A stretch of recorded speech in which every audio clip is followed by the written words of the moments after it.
জামাত NCP 11 দলীয় জোট বুঝে ওঠার আগেই বাংলাদেশের রাজনীতির হিসাব নিকাশ এলোমেলো হয়ে গেছে। এক কথায় যদি বলি, জামাত শিবিরের লোকজন আপনারা একটু হতাশ হবেন। আসলে খেলা কোন লেভেলে চলেছে, কিভাবে বোকা বানিয়ে আপনাদেরকে সেকেন্ড বানিয়ে বিএনপি ক্ষমতা এসেছে। ডক্টর ইউনূস এনসিপিকে এত পছন্দ করেন, তরুণরা ক্ষমতায় যাবে, তারা সংসদে যাবে, ওরে তরুণদের প্রতি প্রেম, তরুণ তরুণ তরুণ, এরা আমাকে ক্ষমতায় বসিয়েছে।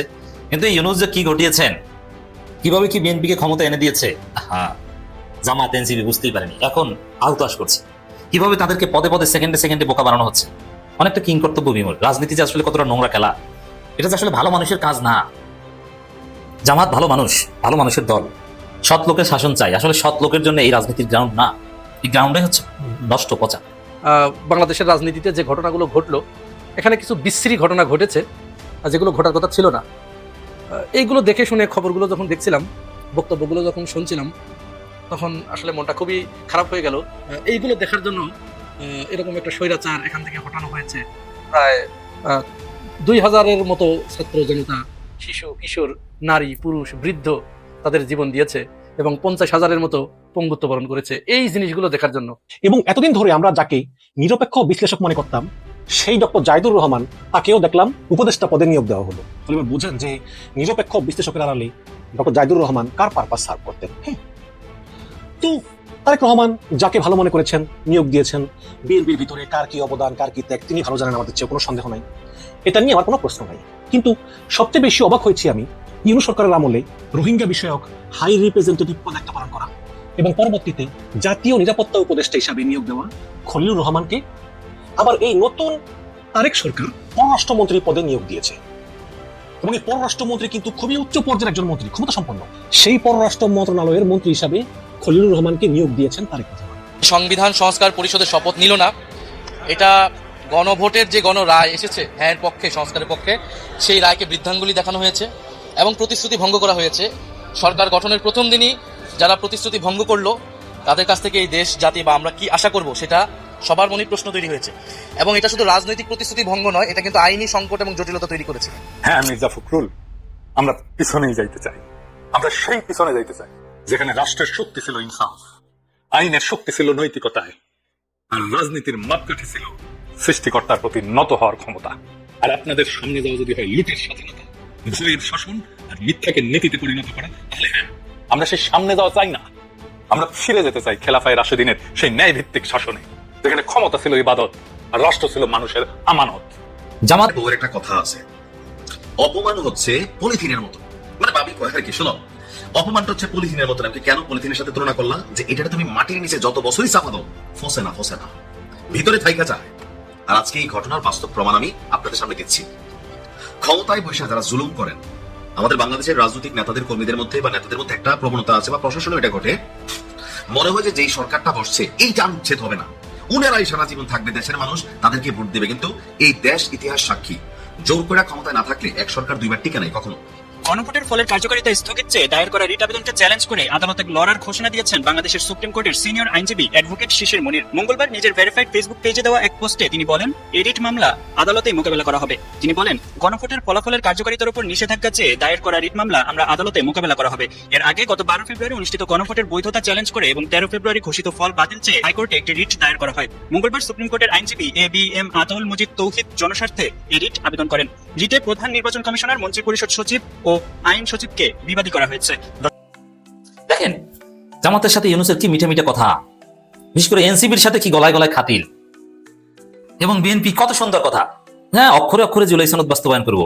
তারেক রহমান ডাক্তার শফিকুর রহমানের কাছে গেলেন, নাহিদ ইসলামের কাছে গেলেন, কত সুন্দর। এবং ইউনূস সরকার কত সুন্দর চিঠি দিল জামাত এনসিপিকে, যে কালকে সকাল সকাল আসবেন।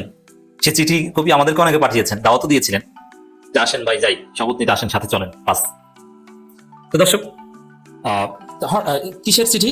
যে দুইটি শপথ নেবেন, একটা জাতীয় সংসদ সদস্য হিসেবে, একটা সংবিধান সংস্কার পরিষদের সদস্য হিসেবে। খুশিতে খুশিতে জামাতের লোকজন নতুন জামা কাপড় পরে, বা জামা কাপড় যা ছিল আয়রন টায়রন করে গেছে। হঠাৎ শুনে যে বিএনপি সংবিধান সংস্কার পরিষদের শপথ নেবে না। এখন জামাত উপস্থিত ভাবে কি করবে? একবার একটা নিউজ এসেছিল জামাতের বিভিন্ন সোর্স থেকে, যদিও ডাক্তার তাহেরের নামে বলা হয়েছে, তিনি স্পষ্টভাবে বলেননি যে জামাত শপথই নেবে না, কিন্তু ঠিকই শপথ নিল। দুইটাই নিল, আর বিএনপি দুইটা নেয়নি, একটা নিল। কিভাবে বোকা বানানো হয়েছে, এখন কি করবে জানেন? দেখেন, এইভাবে বোকা বানানো হয়েছে। ক্ষমতায় আসাটাই ছিল জামাত এনসিপিকে একটা বোকা বানানোর প্রক্রিয়া। ধরিয়ে দেওয়া, অনেকেই বলেছিলেন যে তাদেরকে সব মিলে 80 সিট দেওয়া হবে, এটা ভাগ বটে। নাসিরউদ্দিন পাটোয়ারি একদিন আগেও বলেছেন যে নির্বাচনে কে কয়টা আসন পাবে এটা সব ভাগ বটরা ছিল। দেখেন এটা তো দিবালোকের না স্পষ্ট হয়ে গেল, এবং নাহিদ ইসলামও এটা বলেছে। ডক্টর খলিল রহমানকে মন্ত্রী বানানোর মধ্য দিয়ে স্পষ্ট যে ইলেকশন ইঞ্জিনিয়ারিং হয়েছে। এই ইউনূস সরকার এনসিপি জামাতকে বোকা বানিয়ে বিএনপিকে জিতিয়ে দিয়েছে, এবং এখন নাবট টাবট ওটাও খেয়ে দিতে চায়। সংবিধান সংস্কার পরিষদের শপথ নিল না, আর এত ইউনূস কিছু আসে জানা, কিছু করার নাই। এমন না যে শপথটা তো ইউনূস সরকার দিবেন, তারা এটা বাধ্য করতে পারতেন না, তোমরা নিলে নাও, তোমাদের কথাই চলবে। এবং তারেক সরকারকে দায়িত্ব দেওয়ার আগে ইউনূস সরকার মাঠ ছেড়ে চলে গেছে, এবং এই ইউনূস সরকারের অনেকেই বিএনপি সরকারের সাথে জয়েন করেছে। অনেকে, খলিল রহমান তো মন্ত্রী হয়েছে, কিন্তু আরো নিম্নপদস্থ অনেকে চুক্তিভিত্তিক যারা ছিল এরা সব বিএনপির দালালি করেছে। এর মানে ইউনূস সরকার ছিল ওটা একটা বিএনপি সরকার, এবং জামাত এনসিপিকে বুঝতে দেওয়া হয়নি যে এটা বিএনপি সরকার। উপর উপর গালাগালি, খলিল রহমানকে ওরে গালি, ইহুদিদের দালাল, আমেরিকার দালাল, দেশ বিক্রি করে দিচ্ছে, মার্কিন নাগরিক, ইউনূস ব্যাককেল, এগুলো ছিল সব নাটক, যাতে জামাত এনসিপি না বুঝতে পারে। বরং জামাত এনসিপি ভেবেছিল যে খলিল রহমান তো আমাদের লোক, কিন্তু দেখেন এখন কার লোক। সেই লন্ডন বৈঠকে সবকিছু হয়েছে, এখন স্পষ্ট হলো এই খলিলকে পররাষ্ট্রমন্ত্রী বানানোর মধ্য দিয়ে। তো দর্শক, এরপর দেখেন এই যে সংবিধান সংস্কার পরিষদ, তো বিএনপি এখন শপথ নেয়নি, কিন্তু শপথ নিবে একদম। আমরা সবাই রাজপথে নেমে বিএনপির ক্ষমতা উল্টে দিব জুলাই সনদ নিয়ে, তাও দিবে না। বিএনপি শপথ নিবে, কি করবে জানেন? খুব দ্রুত পার্লামেন্টে, যেহেতু তাদের গ্রুপ মেজরিটি আছে, ইচ্ছে মতো তাদের মতো করে ওই ভারত আমেরিকা যা বলে ওইভাবে করে সংবিধান সংশোধন করবে। সংবিধান পার্লামেন্ট সংশোধন করার পর তারপরে বলবে যে, এবং ইউনূসের জুলাই সনদের অনেক সংস্কারও বাস্তবায়ন করবে। করার পরে এদিকে যখন আন্দোলন শুরু হয়ে যাবে যে এই যে জুলাই সনদ বিএনপি অস্বীকার করলো, তখন বিএনপি বলবে না বাবা রাখো, ঠিক আছে, এবার আমরা জুলাই সনদ অনুযায়ী কিছু কাজ করি। এরপরে বিএনপি সংবিধান সংস্কার পরিষদের শপথ নেবে, শপথ নিয়ে তারপরে কিছু সংস্কার করবে, কিছু সংবিধান সংস্কার করবে। আর মূল বিএনপি যেটা ভারতের বা নিজেদের মতো রাখতে চায়, ওইটা শপথ নেওয়ার আগেই বিএনপির এই মেজরিটি ব্যবহার করে সংসদে করে ফেলবে। কিভাবে বিএনপি সব নিজেদের মতো করে সাজাতে যাচ্ছে, এটা আরেকটা ফেসিবাদের পদ্ধতি। দেখতে পাচ্ছেন নাটকটা কি, রাজনীতি যে কতটা নোংরা, জঘন্য। এই খলিল রহমান না বিএনপিকে কিভাবে ক্ষমতা এনে সিলেকশন ইঞ্জিনিয়ারিং করে। বিএনপি জামাত এনসিপি বুঝেছিল যে না, নিরপেক্ষ সরকার, নিরপেক্ষ নির্বাচন। হ্যাঁ, নিরপেক্ষতার আড়ালে কোন জায়গায় কিভাবে বাস দেওয়া হয়েছে দেখেছেন। এখন শপথ নেওয়ার পর, বিশেষ করে আজকে দেখলাম শপথ নেওয়ার পর নাহিদ ইসলাম, ডাক্তার তাহের এবং ডাক্তার শফিকুর রহমান সাংবাদিকদের সাথে কথা বলেন সংসদ ভবনের ওখান থেকে বের হয়ে। তাদের চোখে মুখে হতাশার ছাপ, এবং তাদের চোখ মুখ দেখলেই বোঝা যায় যে তাদেরকে বোকা বানানো হয়েছে। তো রাজনীতি একটা প্রতারণার খেলা, এই প্রতারণা এটা স্পষ্ট হয়ে গেছে। কাকে কিভাবে কি বোকা বানানো হয়েছে সবকিছু জাতির সামনে স্পষ্ট হয়ে গেছে। আমরা লজ্জিত যে এটা কি, এবং যুক্তরাষ্ট্র কিভাবে কি খেলেন। আরো অনেকে অনেক কথা বলছেন যে পিনাকি ভট্টাচার্যের খুব ক্লোজ লোক ছিলেন খলিল রহমান। পিনাকি সকাল সন্ধ্যা বিএনপিকে গালি দেন, এখনো বিএনপির বিরুদ্ধে ন্যারেটিভ নির্মাণ করেছেন। সে পিনাকি ক্লোজ লোক কিভাবে বিএনপির মন্ত্রী হয়? তাহলে পিনাকিও কি ওই গ্রুপের নাকি ওর উপর বিরোধী? না, এটা আমি মনে করি না। পিনাকির ক্লোজ লোক, কিন্তু পিনাকির কথায় চলেন। খলিল রহমানকে কি পিনাকির যেতে কম মেধাবী মনে করেন? আরে পিনাকিকে বরং বোকা বানাতে পারে খলিল রহমান। খলিল রহমান তো গভীর জলের মাছ। নাইলে আমেরিকা থেকে হঠাৎ এসে, কোথাকার কি খলিল রহমান, জীবনে নাম শুনি নেই, হঠাৎ এসে ইউনূস সরকারের সবচেয়ে গুরুত্বপূর্ণ উপদেষ্টা, এখন তারেক সরকারের সবচেয়ে গুরুত্বপূর্ণ মন্ত্রী। মজা না? এটা কল্পনা করেছিল বিএনপি জামাত তাদেরকে এইভাবে বোকা বানাতে পারতো, কিছু করতে পারছে? আসলে এবার জামাত ক্ষমতায় না এসে যে কি ভালো হয়েছে, আল্লাহর রহমত। কারণ কিভাবে সবকিছু সাজানো ছিল, জামাতকে বোকা বানিয়ে দেশে একটা বিশৃঙ্খলা ঘটিয়ে দিত। এই খলিল রহমানরা ঘাপটি মেরে বসেছিল, আরো কত রহমান ভিতরে ছিল। এবং ইউনূসের দুর্বিসন্ধিও আমার কাছে ভালো মনে হয় না, কারণ ইউনূস উপরে মিঠা মিঠা কথা বলেছেন, কিন্তু ভিতরে তো শেষ পর্যন্ত কিছুই করেন নাই। বিএনপি যা চেয়েছে, যেভাবে চেয়েছে ওইটাই তো। এবং বলা হয়ে থাকে সংসদের সিট বিএনপি যে কটা চেয়েছে ওই কটাই দেওয়া হয়েছে। ওই যে আমরা বলেছিলাম না যে লন্ডনে কি চুক্তি হয়েছে, বিএনপি কয়টা সিট চেয়েছে, কয়টা সিট দিবে, ওইসব ভাগ বটারা হয়েছে, দেখেছেন, ভাগ বটারা হয়েছে। তবে আমরা চাই দেশটায় শান্তি বিরাজ করুক, স্থিতিশীল ভাবে দেশটা চালানো হোক, কিন্তু এইভাবে ধানাই ফানাই করে টেকা যায় না, দেশ সুন্দরভাবে চলে না। তবে খলিল রহমান ডেঞ্জারাস এনিম্যাল। এতদিন যে ঘাপটি মারা ছিলেন, বিএনপি জামাত এনসিপি কেউ বুঝতে পারেনি এই ঘাপটি মারা লোক বাংলাদেশে অঘটন ঘটাতে পারে। এমনকি বিএনপির বিবিসি বাংলা রিপোর্ট দেখলাম যে বিএনপির ভিতর থেকেই খলিল রহমানকে বাদ দেওয়ার জোরালো দাবি এসেছে। কিন্তু প্রশ্ন হচ্ছে, তারেক রহমানকে পারবেন তাকে বাদ দিতে? শপথ গ্রহণের আগেই বিবিসি বাংলা রিপোর্ট করেছে যে বিএনপির ভিতর থেকেই দাবি করা হচ্ছে খলিলকে বাদ দেওয়া হোক। বিএনপির লোকজন জানে না, কারণ খলিলকে নিয়োগের ব্যবস্থা এটা করেছে আমেরিকা, এটা ইউনূস, এটা বিএনপি জানবে কিভাবে? এখন বিএনপি তার বিরুদ্ধে খেপেছে, কিন্তু কিছু করার নাই, খেলা চলছে অন্য জগতে। তো দর্শক, এইভাবে ইউনূস, বিএনপি সবাই মিলে কি ঘটনাটা ঘটিয়েছে, রাজনীতি কতটা নোংরা খেলা দেখলেন তো। বাংলাদেশের রাজনীতিতে যে ঘটনাগুলো ঘটলো, এখানে কিছু বিশ্রী ঘটনা ঘটেছে, যেগুলো ঘটার কথা ছিল না। এইগুলো দেখে শুনে, খবরগুলো যখন দেখছিলাম, বক্তব্যগুলো যখন শুনছিলাম, তখন আসলে মনটা খুবই খারাপ হয়ে গেল। এইগুলো দেখার জন্য এরকম একটা স্বৈরাচার এখান থেকে হটানো হয়েছে। প্রায় 2000-এর মতো ছাত্র জনতা শিশু কিশোর নারী পুরুষ বৃদ্ধ তাদের জীবন দিয়েছে এবং 50,000-এর মতো পঙ্গুত্ব বরণ করেছে এই জিনিসগুলো দেখার জন্য। যাই হোক, এজন্য মনটা খারাপ, কথা বলতে চাচ্ছিলাম না, কিন্তু এত ইস্যু ভাবলাম যে না, মন না চাইলেও যেহেতু আমার মনের অব্যক্ত বেদনাগুলো আমার ভাই বোনদের সাথে শেয়ার করতে পারলে নিজেকে একটু হালকা মনে হয়। এজন্য আজকের কথাগুলো একটু এলোমেলো হতে পারে, কথার হয়তো কোনো কনসিস্টেন্সি থাকবে না। শুরু থেকেই আপনারা জানেন যে আজকে সংসদ সদস্যদের, মন্ত্রীদের, বিরোধী দলীয় নেতাদের প্রত্যেকেরই শপথ পড়ানোর কথা ছিল। বিরোধী দলীয় নেতা জামাত আমিরের কাছ থেকে আমরা জানতে পারলাম যে চিঠি দেওয়া হয়েছিল, সেই চিঠিতে কিন্তু 2টা শপথের কথা উল্লেখ ছিল। জামাত আমির বলেছেন প্রথম শপথটা কি, গণপরিষদ শপথ, অর্থাৎ এই সংবিধান সংস্কার সংক্রান্ত যে কমিটি হবে 180 দিনের ভিতরে, যেহেতু এই নতুন সরকার ক্ষমতা গ্রহণ করার 180 দিনের ভিতরেই কিন্তু তারা এই সংবিধান সংস্কার করে তারা গণপরিষদ গঠন করবে, এরকম কিন্তু এই হ্যাঁ ভোটে কথা ছিল। তো তারই ধারাবাহিকতায় তাহলে আগে তো এইটা হওয়ার কথা ছিল, তারা গণপরিষদের জন্য অর্থাৎ সংবিধান সংস্কার যে কমিটি, এই কমিটি তারা শপথ গ্রহণ করবেন, তারপরে জাতীয় সংসদের সদস্য হিসেবে শপথ গ্রহণ করবেন। কিন্তু সকালেই আমরা দেখলাম সালাউদ্দিন আহমেদ, যিনি স্বরাষ্ট্রমন্ত্রীর দায়িত্ব পেয়েছেন, তিনি একটি সাদা কাগজ ধরে পড়ে শোনালেন যে এখানে কোনো সুযোগ নেই, সংবিধানের বাইরে যাবার কোনো সুযোগ নেই, সংবিধানে গণপরিষদের কোনো বিষয় নাই, সুতরাং আমরা সংসদ সদস্য হিসেবেই শপথ গ্রহণ করছি। এই খবরটা শোনার পরে মানে আমার কাছে মনে হচ্ছিল যে আমরা যারা সাধারণ মানুষ আমরাই বেকুব, নাকি এই যারা এই কথাগুলো বলছে তারা বেকুব, ঠাউর করতে পারছিলাম না। সংবিধানে গণপরিষদের কথা নাই, মেনে নিলাম, অবশ্যই নাই, সত্য। একই সাথে এই সংবিধান যদি আপনি, এটি তো 72-এর সংবিধান, তাহলে এই সংবিধানের ভিতরে যেহেতু গণপরিষদের কথা নাই, এই সংবিধানের ভিতরে কি 2026 সালের নির্বাচনের কথা আছে? হে আমাদের প্রিয় বিএনপির ভাই ও বোনেরা, দয়া করে জবাবটি দিবেন। আপনি যে সংবিধানের দোহাই দিয়ে বলছেন যে ওটা করা যাবে না, ওটা সংবিধানে নাই, সেই সংবিধানের ভিতরেই তো 2026 সালে নির্বাচন হবে, সেই কথাটি তো নাই। আপনি যদি 72-এর সংবিধান ধরে রাখেন, তাহলে ওই 72-এর সংবিধান অনুযায়ী এখনো তো এই দেশের প্রধানমন্ত্রী শেখ হাসিনা, কিসের বলে, কোন বৈধতার বলে তারেক রহমান আজকে প্রধানমন্ত্রীত্বের শপথ নিলেন? জবাব আছে? ইতিপূর্বে আমরা না এই ধরনের কথা আওয়ামী লীগের কাছ থেকে বহু শুনেছি, বারবার আমরা দেখেছি। আসলে বাংলাদেশের মানুষটা এখন সচেতন, তারা কোনটা কন্ট্রাডিক্টরি কথা কিন্তু তারা বুঝতে পারে, কোনটা মুনাফেকি আর কোনটা নেফাকি, কোনটা আসল কথা আর কোনটা ভালো কথা, এটা কিন্তু তারা বুঝতে পারে। শেখ হাসিনার কাছে আমরা বারবার শুনেছি তিনি তার পক্ষে যেটুকু যায় সেইটুকু তিনি আঁকড়ে ধরে রেখেছেন, ভাবখানা এরকম দেখেছেন যে এর চাইতে বড় সংবিধান রক্ষাকর্তা আর এই পৃথিবীতে কেউ নেই। অথচ ঠিক ওই সংবিধানেই মৌলিক মানবাধিকার, গণতন্ত্র এইগুলো যখন ছিল, এইগুলোর কাছে যেত না, ওগুলো বলতোই না। ঠিক এখন আবার সেই একই কাজ দেখছি। এখন এখানে 2টা বিষয় হতে পারে। বিএনপি এখানে হয়তো খুব বেশি বড় চালাকির পরিচয় দিচ্ছে, এই কারণে এই গণ অভ্যুত্থানের সাথে তারা ছিল না, তাদের তেমন কোনো অবদান ছিল না। তবে বিএনপির অসংখ্য নেতাকর্মী কিন্তু জীবন দিয়েছে, এটি তো অস্বীকার করার উপায় নেই। বিএনপি যদি অস্বীকার করে যে আমরা গণ অভ্যুত্থানে ছিলাম না, তবু তো আমরা বিশ্বাস করবো না, আওয়ামী লীগও এটি বিশ্বাস করবে না। তাদের ভূমিকা ছিল, ফখরুল সাহেব যতই বলুক যে এটি ছাত্রদের আন্দোলন, এখানে আমাদের সম্পৃক্ততা নাই, তারা ছিল। তাদের বেশ কিছু কয়েকশো শহীদ হয়েছে, সেই তালিকাও তারা প্রকাশ করেছে। সুতরাং তারা হয়তো ভাবছে যে আমরা প্রধানমন্ত্রী হলাম, আমরা সরকার গঠন করেছি, তাহলে ওই 72-এর সংবিধানই রেখে দেই। এইটার বলে শেখ হাসিনাকে তো আস্তে আস্তে তারা ফিরিয়ে আনছে। দেখছেন আপনারা, শপথ গ্রহণের আগেই বেশ কয়েক জায়গায় তারা তাদের অফিস খুলেছে, উল্লাস করেছে। তারেক রহমানও বলেছেন যে শেখ হাসিনার সন্তানেরা রাজনীতি করতে পারে, খুবই ভালো কথা, করুক। এখন তাদের হয়তো একটা সুপ্ত উদ্দেশ্য আছে, গুপ্ত একটা উদ্দেশ্য আছে, যে তাহলে তারা আসবে, এসে এই যারা জুলাই গণ অভ্যুত্থান ঘটিয়েছে এদেরকে আওয়ামী লীগ এসে ধরে ধরে কচুকাটা করবে।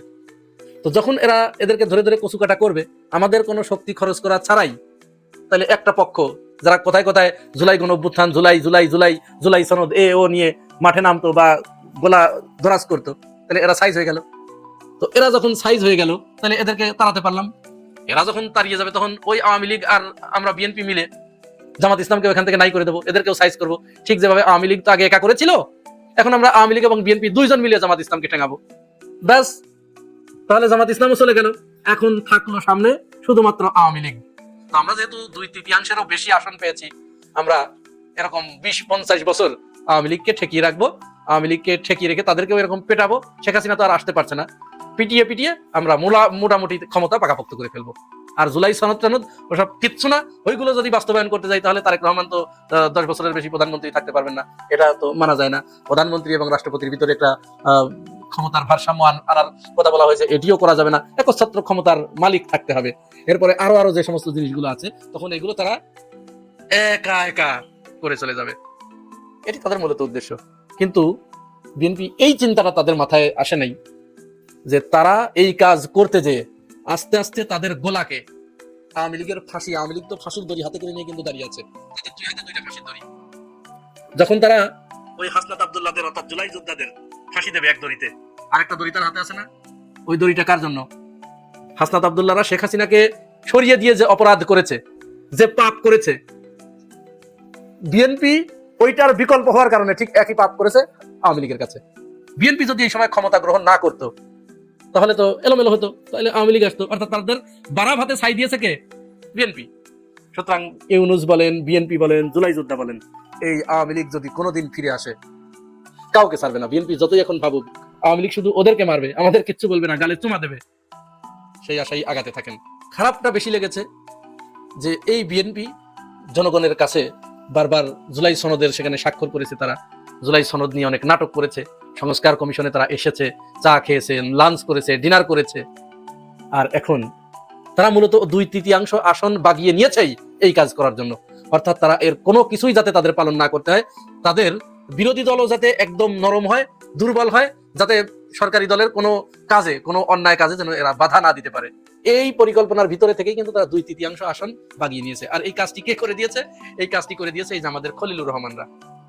আপনি চিন্তা করতে পেরেছেন একজন উপদেষ্টা কি করে সাথে সাথেই তার মানে দায়িত্ব শেষ না হতেই তিনি নির্বাচিত দলের পররাষ্ট্রমন্ত্রী হন? অথচ আমরা দেখেছি এই খলিলুর রহমানকে নিয়ে বিএনপি কি না বলেছে, কি আপনাদের মনে আছে না? বিশ্বাস হচ্ছে না। সালাউদ্দিন ভাইয়ের এই বক্তব্যটা একটু শুনুন তো, খলিলুর রহমানকে নিয়ে তিনি কি বক্তব্য দিয়েছিলেন। আপনার সরকারে একজন বিদেশি নাগরিককে আপনি জাতীয় নিরাপত্তা উপদেষ্টা করেছেন, আপনার কি সেই আক্কেল জ্ঞান নাই? একজন বিদেশি নাগরিকের কাছে এই দেশের সেনাবাহিনী নিরাপত্তা সংক্রান্ত রিপোর্ট প্রদান করবে, কিভাবে ভাবলেন? তাহলে চিন্তা করুন তো, এই খলিলুর রহমানকে নিয়ে বিএনপি ওই সময় যে খেপে ছিল তাকে রাখতেই দেবে না, তাকে পদত্যাগ করতেই হবে। আরো একজন ব্যক্তি ছিলেন যিনি আবার এই নাসিমুল গনি, এই যে নাসিমুল গনি, তিনি এই সরকারের মন্ত্রী পরিষদ সচিব হলেন সবচেয়ে বড় পদে। অথচ এই খলিলুর রহমানের সাথে এই নাসিমুল গনির ব্যাপারেও বিএনপির ওই সময় প্রবল আপত্তি উঠেছিল। শাহেদ আলম যে লোকটা, শাহেদ আলম চিনছেন তো? হ্যাঁ, শাহেদ আলম। সেই শাহেদ আলম পোস্ট করেছিলেন, মানসুরা, এই যে ঢাকা বিশ্ববিদ্যালয়ের মানসুরা আলমরা পোস্ট করেছিলেন যে খলিলুর রহমান এবং নাসিমুল গনি এই দুজনকে যেতেই হবে, এদেরকে বাংলার জনগণ আর 1 সেকেন্ড দেখতে চায় না। অথচ তারা আজকে দুইজন, একজন হলেন মন্ত্রী পরিষদ সচিব আর একজন হলেন পররাষ্ট্রমন্ত্রী। চিন্তা করতে পেরেছেন এটা? তাহলে আমাদের কাছে এখন প্রশ্ন দাঁড়াচ্ছে এটা যে এই খলিলুর রহমান উনি কি গুপ্ত বিএনপি ছিলেন? আগে যেগুলো হয়েছিল ওগুলো কি সব নাটক?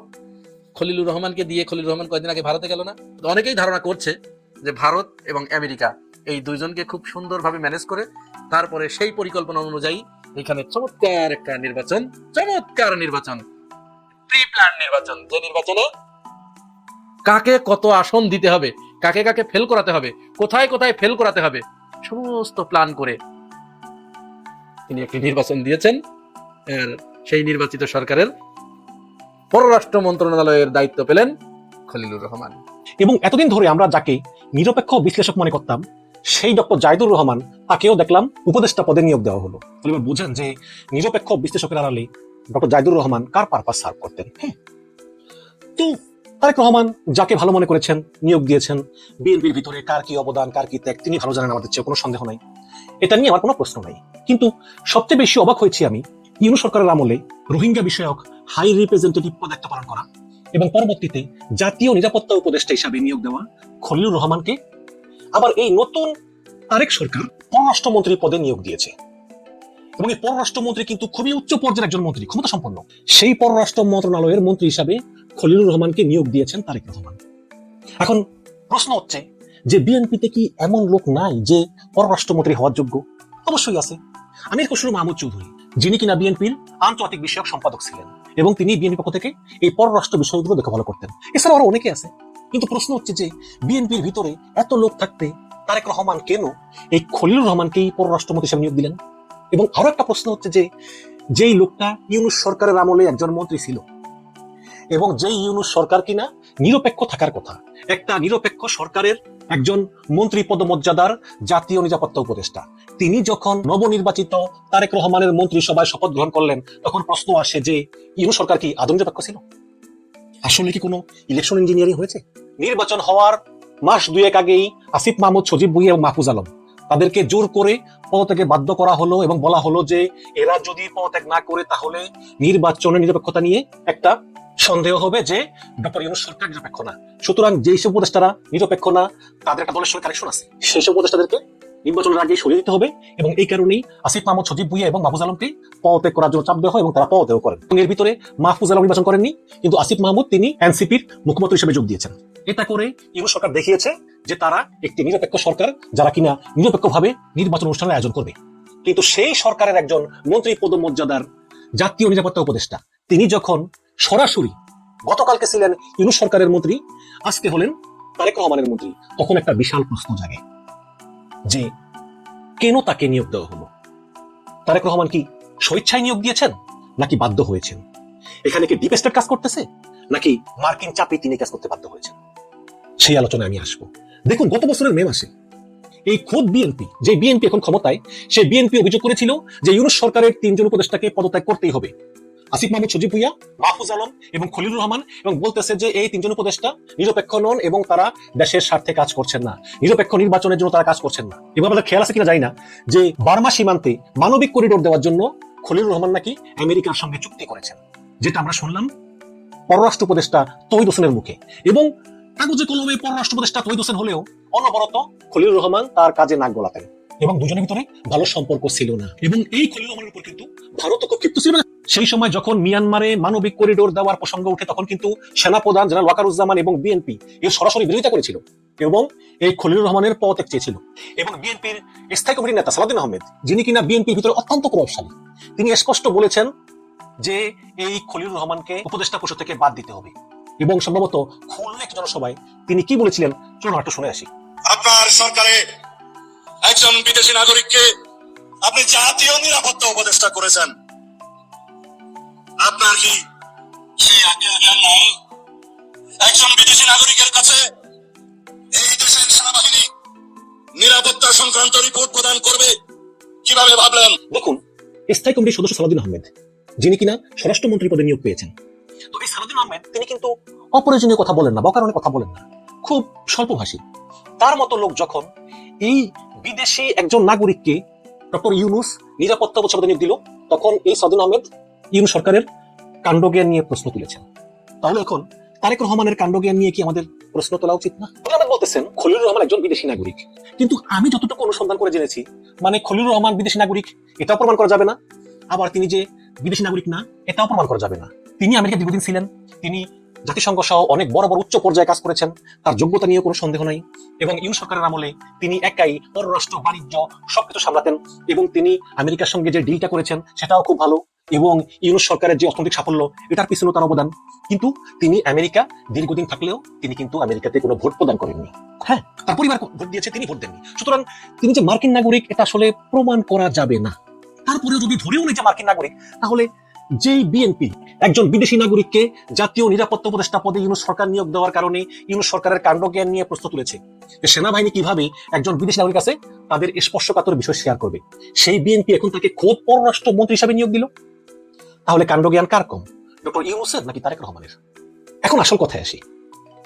গত বছরের মে মাসেও যখন বিএনপি বলতেছে যে খলিলুর রহমানকে পদত্যাগ করতে হবে, তারপরে জুন মাসে ডক্টর ইউনূস লন্ডন সফর করলো তারেক রহমানের সঙ্গে দেখা করার জন্য।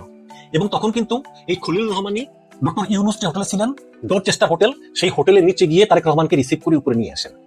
এবং অনেকেই বলতেছেন সেই সময় একটা আলোচনা হয় এবং একটা চুক্তির মতো হয় যে বিএনপিকে ক্ষমতায় নিয়ে আসা হবে।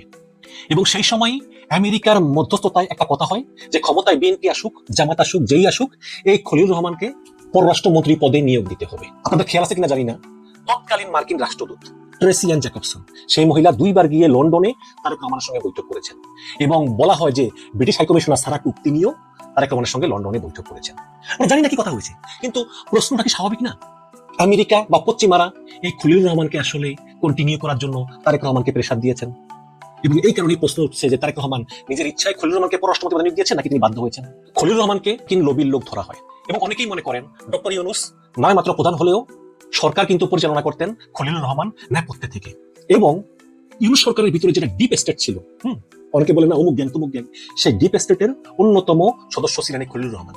এবং খলিলুর রহমান এর আগে যতই উচ্চ পদে কর্মরত হোক না কেন, এই খলিলুর রহমানকে কিন্তু লাইম লাইটে প্রথম আনেন পিনাকি ভট্টাচার্য, এবং তিনি অন্তর্বর্তীকালীন সরকারের যে ডিপ স্টেট আছে তাদেরকে বুঝান যে খলিলুর রহমানের মতো একজন জ্ঞানী লোককে সরকারে নিয়োগ দেওয়া খুবই জরুরি। তখন তাকে রোহিঙ্গা বিষয়ক হাই রিপ্রেজেন্টেটিভ বানানো হয়। তারপর যখন আসিয়ান সম্মেলনের সময় থাইল্যান্ডে যখন তিনি বৈঠক করতে গেলেন ভারতের জাতীয় নিরাপত্তা উপদেষ্টা অজিত দোভালের সঙ্গে, তখন প্রশ্ন উঠে যে একজন জাতীয় নিরাপত্তা উপদেষ্টা আরেকজন জাতীয় নিরাপত্তা উপদেষ্টার সঙ্গে বৈঠকে বসতে পারে। তখন ডক্টর ইউনূস এই প্রথমবারের মতো বাংলাদেশে জাতীয় নিরাপত্তা উপদেষ্টা পদ তৈরি করে তারপর খলিলুর রহমানকে সেই পদে বসান। এবং বিএনপি যখন একের পর ডিমান্ড করতেছে খলিলের পদত্যাগ, তখন ওই যে সেই জুন মাসে ইউনূস তারেক রহমান বৈঠকে খলিলুর রহমান ছিলেন, তারপরেই কিন্তু খলিলুর রহমানের উপর থেকে বিএনপি উদ্ধার করে নেন এবং খলিলুর রহমানের বিষয়ে একদম পুরো মুখ বন্ধ রাখেন।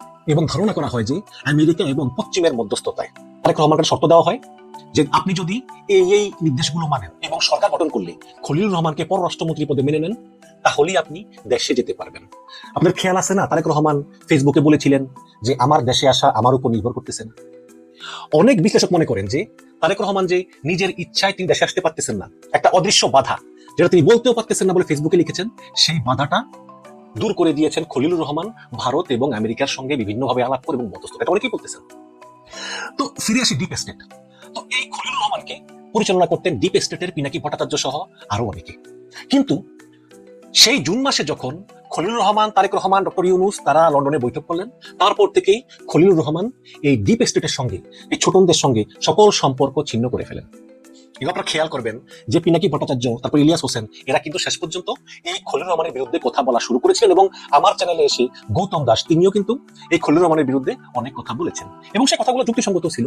যে খলিলুর রহমান ডিপ স্টেটের মাধ্যমে নিয়োগপ্রাপ্ত হয়েছেন, সেই খলিলুর রহমান সেই তারেক রহমান এবং ইউনূসের লন্ডন বৈঠকের সময় তিনি বিএনপি বলয়ে চলে আসেন এবং বিএনপিও খলিলুর রহমানের বিরুদ্ধে অভিযোগ প্রত্যাহার করে নেয়, পদত্যাগের দাবি থেকে সরে আসে। পক্ষান্তরে ডিপ স্টেটের শক্তিগুলো তারা খলিলুর রহমানের বিরুদ্ধে চলে যায়। এবং অনেক বিশ্লেষক বলতেছেন যে সেই লন্ডন মিটিং এর পরে, এবং অনেক বিশ্লেষক বলতেছেন লন্ডনের সেই তারেক ইউনূস মিটিং এর পরে খলিলুর রহমান গোপনে গোপনে বিএনপিকে ক্ষমতায় আনার জন্য কাজ করতেছিলেন এবং তাকে গুপ্ত বিএনপিও বলা যায়। এখন সেই খলিলুর রহমানকে পররাষ্ট্রমন্ত্রী পদের মতো গুরুত্বপূর্ণ পদে নিয়োগ দিলেন তারেক রহমান, এবং এটা নিয়ে অনেক সমালোচনা হয়, আলোচনা হয়, এমনকি খোদ বিএনপির ভিতরেও ফিসফিসানি আছে যে এত উপযুক্ত লোক থাকতে কেন যেই খলিলুর রহমান এর আগের দিন অন্য সরকারের মন্ত্রী পদমর্যাদার নিরাপত্তা উপদেষ্টা ছিল, সেই খলিলুর রহমানকে কোন চাপে বাধ্য হয়ে তারেক রহমান পররাষ্ট্রমন্ত্রী পদে নিয়োগ দিলেন? এই প্রশ্ন চলতেই থাকবে এবং সমালোচনা হবেই। এবং অন্যটা প্রশ্ন হচ্ছে যে তাহলে নির্বাচন কি নিরপেক্ষ হয়েছে? তাহলে এই যে জামাত এনসিপি ইলেকশন ইঞ্জিনিয়ারিং এর কথা বলতেছিল, তা কি আসলে সত্য? আজকে নাহিদ ইসলাম কি বলেছে একটু শুনে আসি। খলিলুর রহমান উনি যদি এই বিএনপির সরকারে মন্ত্রী হন বা সরকারের অংশ হন, তাহলে কিন্তু একটা প্রশ্ন উঠবে যে আগের অন্তর্বর্তী সরকারে উনি তাহলে ওই রাজনৈতিক দলের পক্ষে কাজ করেছেন। এবং নির্বাচনে যে ইঞ্জিনিয়ারিং এর কথা আমরা বলতেছি, আমরা যেটা দেখলাম যে কারচুপি হলো, ফলাফলে কারচুপি হলো এবং অনেকগুলো আসন হারিয়ে দেওয়া হলো আমাদেরকে, এবং পরিকল্পনা করে 2/3 আসন সরকারি দল নিয়ে নিল। এই সংবিধান সংস্কার যাতে না হয়, জটিলতা, এটা কিন্তু পুরোটা একটা ইঞ্জিনিয়ারিং আজকে আমরা দেখতে পাচ্ছি। এবং খলিলুর রহমানকে পররাষ্ট্রমন্ত্রী পদে নিয়োগ দেওয়ার আগে তারেক রহমান কি জানতেন না যে